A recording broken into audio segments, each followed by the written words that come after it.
விளையாட்டுத்துறை ஆசிரியர் பாபு நீண்ட காலம் அந்த கல்லூரியிலே பெயர் பெற்ற ஒரு ஆசிரியர். பொதுவாக சிறந்து விளையாடும் ஒருவரை மேலும் சிறந்து விளையாடச் செய்யும் உடற்பயிற்சி ஆசிரியர்களை நீங்கள் பார்த்திருப்பீர்கள். ஆனால் பாபு சார் இந்த வகையில் ஒரு வித்தியாசமானவர். கால்பந்து விளையாட்டில் உற்சாகமில்லாமல் விளையாடும் நபர்களை அவர் குறித்து வைத்து அவர்களோடு தனியாக நேரம் செலவு செய்து மாலை நேரங்களில் வாரத்தில் 3 நாட்கள் அவர்களுக்கு சிறப்பு பயிற்சி கொடுப்பார். ஆரம்ப நாட்களில் இவனையெல்லாம் ஏன் இந்த விளையாட்டில் சேர்த்தார்கள் என்று எண்ணப்பட்ட கல்லூரி மாணவர்கள் 3ஆம் ஆண்டு இறுதியில் சிறந்த விளையாட்டு வீரர்களாக கல்லூரிக்கு பெயரையும் புகழையும் தரும் நபர்களாக திகழ்வார்கள்.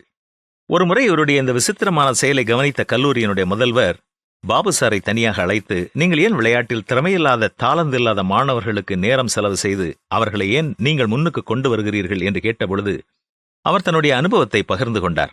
தானும் எந்த விளையாட்டிலும் ஆர்வமற்றவனாய் இருந்த பொழுதுதான் தன்னுடைய தெருவில் வசித்த ஒரு பெரியவர் பாபு சாருக்கு நேரம் கொடுத்து வீட்டின் அருகில் இருந்த ஒரு மைதானத்திற்கு அழைத்து சென்று விளையாட்டின் மேல் ஆர்வத்தை தூண்டியதாகவும், அந்த காரணத்தினால்தான் இன்று இந்த கல்லூரியில் உடற்பயிற்சி ஆசிரியராக பணி செய்கிறேன் என்றும், எனவே விளையாட்டில் ஆர்வமற்ற திறமையற்றவர்கள் என்று எண்ணி மற்றவர்களால் ஓரங்கட்டப்படும் மாணவர்களை உற்சாகப்படுத்துவதே என்னுடைய வாழ்க்கையினுடைய குறிக்கோளாக நான் மாற்றிக்கொண்டேன் என்றும் கூறினார். பரிசுத்த வேதத்தில் கடவுளும் திறமையானவர்களை தன்னுடைய பணிக்கென்று தெரிவு செய்யாமல் பலவீனமானவர்களையும் திக்குவாயை உடையவர்களையும் தெரிந்து கொண்டு சரித்திரத்தில் இடம்பெற்றுள்ள மிகப்பெரிய சாதனைகளை செய்திருக்கிறார். எனக்கு திறமை இல்லை, தாளந்து இல்லை என்று நீங்கள் ஓரமாய் நில்லாமல் இந்த உலகத்தில் உங்களை உண்டாக்கிய கடவுளிடம் உங்களை குறித்த திட்டத்தை கேட்டு அறிந்து முன் செல்லுங்கள்.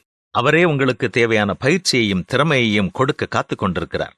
உங்கள் வாழ்க்கையில் நீங்கள் சந்திக்கும் தோல்விகளைக் கண்டு பின்வாங்க வேண்டாம். வேதம் என்ன சொல்லுகிறது தெரியுமா?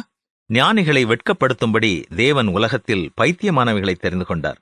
பலமுள்ளவைகளை வெட்கப்படுத்தும்படி தேவன் உலகத்தில் பலவீனமானவைகளை தெரிந்து கொண்டார்.